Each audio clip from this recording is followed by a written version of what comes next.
सा गरजे हम, सावन सा बरसे हम, सूरज सा चमके हम, स्कूल चले हम, स्कूल चले हम। मॉर्निंग बच्चों, तो हमने आपकी साइंस का जो है तीसरा चैप्टर स्टार्ट किया था। यूनिट सेकंड है बॉडी एंड क्लीनिनेस। तो सब यूनिट कौन सा है? तीसरा है, या चैप्टर भी आप कह सकते हो तीसरा है, और स्केलेटल सिस्टम। तो कल हमने पढ़ा था प्रीवियस लेक्चर में ऑर्गन सिस्टम के बारे में, ठीक है। कौन कौन से ऑर्गन सिस्टम का नाम पढ़ा था हमने? डाइजेस्टिव सिस्टम पढ़ा था, respiratory system, circulatory system, skeletal system, muscular system, nervous system, excretory system, reproductive system और एंडोक्राइन सिस्टम पढ़ा था। और इनके हमने क्या पढ़े थे?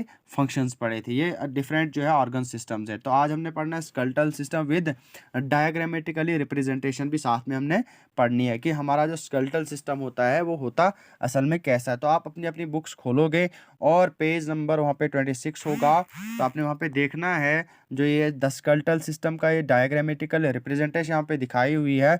आपने देखना है कि कौन सी बोन का नाम क्या है, ठीक है। तो यही हमारा जो है स्केलेटल सिस्टम ऐसा ही बिल्कुल होता है, ठीक है। तो आइए स्टार्ट करते हैं।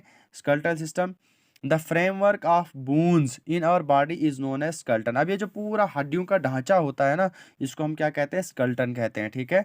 It is covered with flash and skin. कहता ये इसमें क्या होता है? बाहर से कवर्ड किससे होता है? फ्लैश मीट से होता है, और जो चमड़ी होती है बाहर से, ठीक है, ये जो बोन्स से कवर्ड रहती हैं। The skeleton give shape and support to our body. अब स्केलेटन देखो, अगर ढांचा जरा सोचो अपने दिमाग में, अगर स्केलेटन ना हो, अगर ये ढांचा हड्डियों का नहीं होगा, तो हमारी बॉडी क्या वो सपोर्ट मीन्स स्टैंड हो पाएगी या नहीं हो पाएगी? तो मीन कि ये जो है बॉडी को सपोर्ट करती है, ठीक है, और बॉडी को क्या क्या देती है? शेप देती है, ठीक है। उसके बाद it protects our internal organs. For example the skull protects the brain and the rib cage protects the heart and the lungs, ठीक है। कहता है कि ये जो स्केलेटन होता है ये हमारे इंटरनल ऑर्गन्स को क्या करता है? प्रोटेक्ट करता है, बचाता है। जो भी हमारी बॉडी के अंदर जितने भी ऑर्गन्स होते हैं उनको ये बचाता है। जैसे कि मिसाल के तौर पर इन्होंने एक कुछ एग्जांपल्स दी हुए हैं यहाँ पे कि जो स्कल होता है, आप डायग्राम में देख सकते हो स्कल होता कहाँ है। स्कल जो होता है हमारे ब्रेन को क्या करता है? प्रोटेक्ट करता है। उसके बाद जो रिब केज होता है वो हमारे हार्ट्स और लंग्स को क्या करता है? प्रोटेक्ट करता है, ठीक है।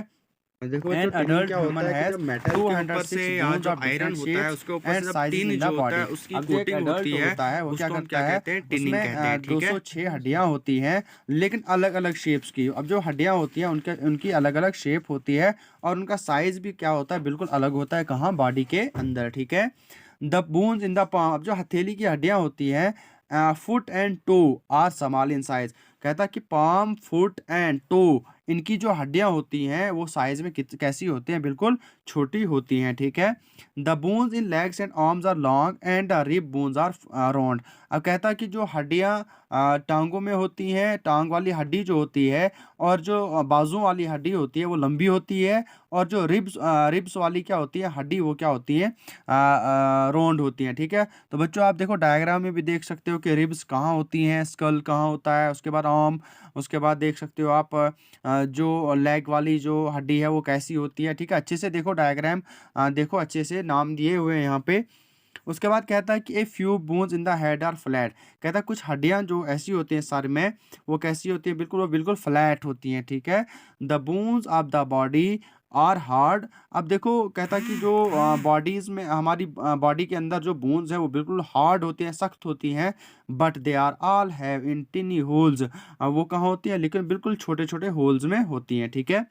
These holes allow nerves and blood vessels to enter the bone। अब ये जो होल्स होते हैं, बोन के अंदर जो होल्स होते हैं, ये क्या करते हैं? जो हमारी नसें होती हैं, जो हमारे नर्व्स और जो ब्लड वेसल्स होती हैं, वो कहाँ चले जाते हैं? इन बोन्स के अंदर चले जाते हैं। जो होल्स होते हैं, तो मतलब ये जो होल्स होते हैं ये अलो करते हैं इनको कि हड्डियों में अंदर जाने के लिए, ठीक है।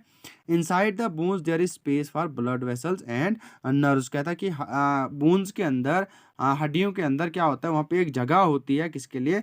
ब्लड वेसल्स के लिए, और किसके लिए? नर्व्स के लिए, ठीक है। तो बच्चों आप जो है स्केलेटल सिस्टम देखो यहाँ पे अच्छे से देख सकते हो, और जो है नाम भी आप इसके अच्छे से याद करोगे कि कहाँ पे कौन सा कहाँ पे कौन सी हड्डी जो है वो प्रेजेंट होती है, और हड्डियों के आप नाम याद रखोगे, ठीक है। देखो पहले है स्कल है, जा बोन है, उसके बाद शोल्डर बोन भी है, रिब्स है, अपर आर्म बोन है, स्पाइन है, लोअर आर्म बोन्स है, हिप बोन है, उसके बाद हैंड बोन्स है, थाई बोन है, नी कैप है, कॉफ बोन है, स्किन बोन है और लास्ट पे क्या है, फुट बोन्स है। तो ये है कुछ हड्डियों के नाम यहाँ पे दिखाए हुए हैं और दिखाया भी है, लोकेशन भी दिखाई है, देखो लाइन से इन्होंने दिखाया है कि कहाँ पे ये प्रेजेंट होती है और यहाँ पे हड्डियों का ढांचा भी दिखाया हुआ है। ठीक है, कि आई होप कि आपको अच्छे से समझ आ चुकी होगी, जहाँ पे भी कंफ्यूजन रही होगी या डाउट्स होगा इसमें स्केलेटल सिस्टम में या किसी भी यूनिट चैप्टर में, तो आप मेरे साथ कांटेक्ट कर लेना। मैं आपकी कंफ्यूजन को सॉर्ट आउट करने की पूरी कोशिश करूंगा। ठीक है बच्चों, थैंक यू।